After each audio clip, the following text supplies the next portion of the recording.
नमस्कार मंडळी.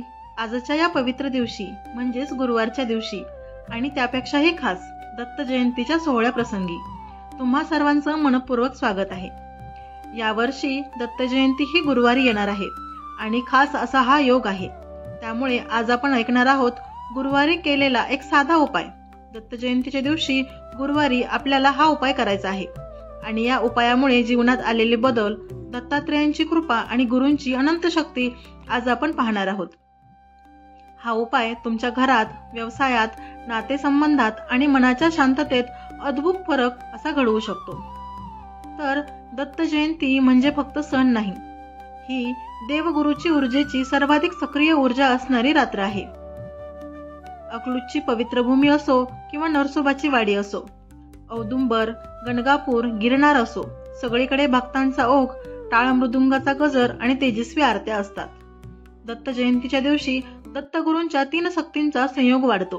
ब्रह्मा जे सर्जन शक्ती आहेत, विष्णू जे पालन शक्ती आहेत आणि महेश म्हणजे संहार आणि विकासाची शक्ती आहेत. ही तिन्ही शक्ती तुमच्या आयुष्याच्या 3 समस्यांवर कार्य करतात. पहिलं म्हणजे जिथे अडथळे आहेत तिथे मार्ग उघडतात, जिथे जडत्व आहे तिथे गती आणतात, जिथे अंधार आहे तिथे प्रकाश देतात. आणि गुरुवार म्हणजे गुरु तत्वाचा दिवस आहे. गुरु म्हणजे दिशा देणारा.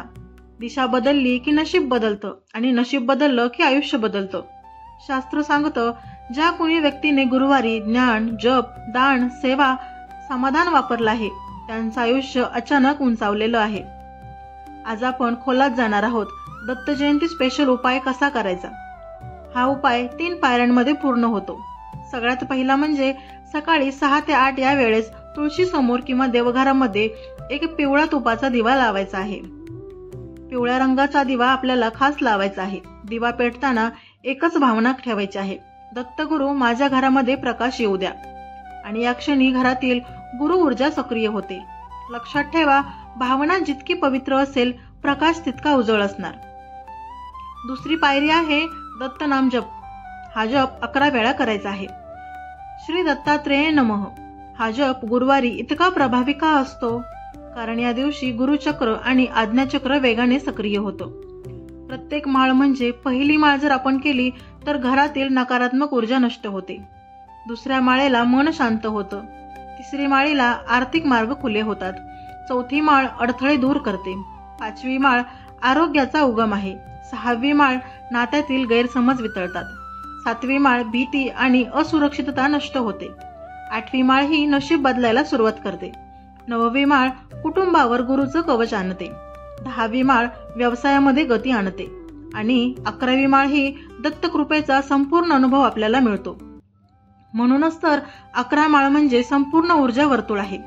आपल्याला या दिवशी 11 माळ श्री दत्तात्रेय गुरुवे नमः या मंत्राचा जप करायचा आहे. हा झाली दुसरी पायरी. आता तिसरी पायरी काय आहे तर दूध प्रदक्षिणा करणे. म्हणजे काय? औदुंबराची पूजा. एक स्वच्छ तांब्यात दूध घ्यायचं आहे आणि फक्त एक प्रदक्षिणा घालायची आहे. का? कारण दूध म्हणजे शांतता आणि प्रदक्षिणा म्हणजे ऊर्जेचा प्रवाह आहे आणि दत्त म्हणजे कर्मांचे शुद्धीकरण. ही एक प्रदक्षिणा तुमच्या जीवनात अडकलेल्या कर्मांना विघ्नातून मार्गाकडे वळवते. हा झाला तिसरा उपाय. आता यामागची कथा काय आहे तर एक आपण छोटीशी कथा ऐकायची आहे. जसं की एक लहानशी कथा आहे. औदुंबर झाडाखाली एक साधू रोज दिवा लावायचा. गावचे लोक हसायचे. याने काय होतं? पण त्या साधूच्या घरी दारिद्र्य नव्हतं, दुःख नव्हतं, ताण नव्हता. लोकांनी विचारलं, काय रहस्य आहे? साधू म्हणाला, मी काही करत नाही, मी फक्त प्रकाश पेटवतो, बाकी सगळं दत्त करून देतात. हा उपाय त्याच साधूंचा आहे. प्रकाश पेटवा, दत्त उरलेलं सगळं कार्य करतील. तर या दिवशी आपल्याला 5 नियम देखील पाळायचे आहेत. हे उपाय आपले करून झाल्याच्या नंतर आपल्याला या दिवसभरामध्ये असे 5 नियम पाळायचे आहेत, ज्यामुळे या उपायांची शक्ती ही 10 पट जास्त वाढणार आहे आणि त्याचं फळ देखील 10 पट जास्त मिळणार आहे. तर हे 5 नियम पाहण्याआधी जर तुम्ही या चॅनलला नवीन असाल तर चॅनलला सबस्क्राईब करून घ्या आणि बेल आयकॉनला प्रेस करा, जेणेकरून येणारे नवनवीन व्हिडिओ सगळ्यात आधी तुमच्यापर्यंत पोहोचतील. आणि मला कमेंट बॉक्समध्ये श्री गुरुदेव दत्त असं लिहून पाठवा आणि व्हिडिओ हा शेवटपर्यंत पहा. चला तर मग सुरुवात करूया पुढचे आपले 5 नियम पाहायला. तर सगळ्यात पहिला नियम काय आहे? या दिवशी दिवसभरामध्ये आपल्याला रागवायचं नाही. जर तुम्ही रागावलात तर गुरूंची ऊर्जा रागामध्ये नष्ट होते. दुसरी गोष्ट म्हणजे या दिवशी पैशांचा व्यवहार करायचा नाही. कोणालाही या दिवशी कर्ज द्यायचं नाही.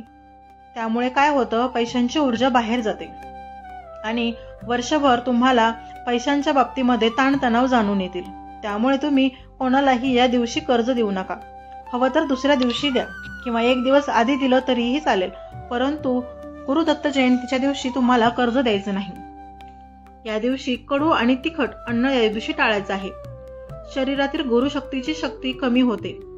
गुरुग्रह हा शक्तीचा आहे, यामुळे जर तिखट खाल्लं तर गुरुग्रहाची शक्ती कमी होते.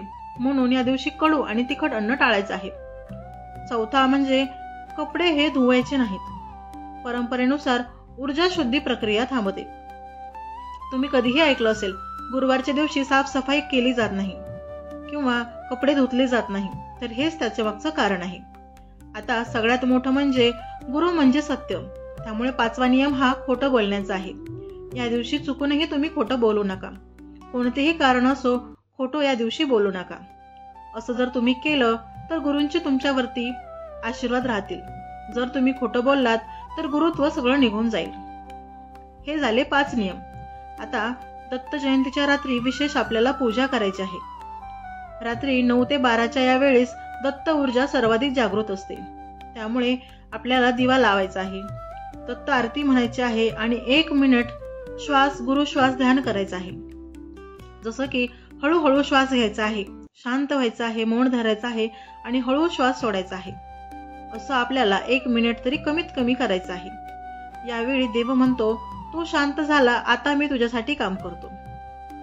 त्यासोबत लोक काय सांगतात, हे उपाय केल्याच्या नंतर घरामध्ये भांडणं कमी होतात, मन शांत होतं, व्यवसाय चालू होतो, मुलांच्या अभ्यासात लक्ष वाढतं, आजार कमी होतात, भीती नष्ट होते. कारण गुरुतत्व म्हणजे मार्ग, प्रकाश आणि समाधान. तर दत्त जयंतीच्या शुभ दिवशी दत्तगुरु तुमच्या घरामध्ये प्रकाश पाठवत. हे उपाय तुम्ही नक्की करून पहा. हे नियम तुम्ही नक्की पाळून पहा. स्त्री, पुरुष, लहान मुलं कोणीही हे उपाय करू शकतं. फक्त मनामध्ये गुरूंविषयी आस्था आणि श्रद्धा असायला हवी. आणि आजच्या उपायाने तुम्ही तुमच्या मनाला शुद्ध करा. पुढच्या गुरुवारी त्याची अनुभूती देखील घ्या. तुम्ही हा उपाय केल्याच्या नंतर एका 8 दिवसांमध्ये तुम्हाला फळ त्याची निश्चितच मिळेल. तुम्हाला मन शांत झालेले लगेच जाणवेल. हे उपाय करून जर झाले आणि तुमचे हवी ते इच्छा जर पूर्ण झाली तर मला कमेंट बॉक्समध्ये नक्की कळवा. अनेक लोकांचे अनुभव आहेत.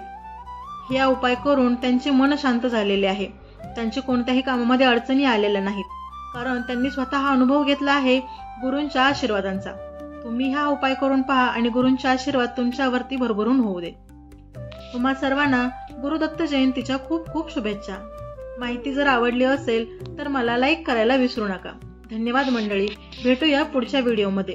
तोपर्यंत धन्यवाद.